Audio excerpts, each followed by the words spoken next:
Sa loob ng libu-libong taon, may isang bagay na tahimik na nagtatago sa mga gubat ng California, na lumalampas sa lahat ng ating inaasahan. Ito ay hindi lamang isang puno, ito ay isang buhay na alamat, isang nilalang na napakalaki na ang bawat dahon nito ay tila nagkukwento ng kasaysayan ng mundo.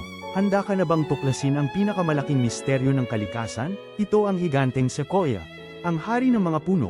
Paano nabubuhay ang nilalang na ito ng libu-libong taon, nakatayo sa harap ng sunog, bagyo, at ang walang tigil na pagbabago ng panahon? Ang sikreto ay nasa kanyang matigas, makapal na balat na lumalaban sa apoy, at sa kanyang sistema ng ugat na kumakapit ng mahigpit sa lupa, na nagbibigay ng lakas na hindi kayang tibagin. Ang mga higanteng ito ay hindi lamang nagpapamangha sa atin sa kanilang laki at edad, sila ay nagbibigay inspirasyon.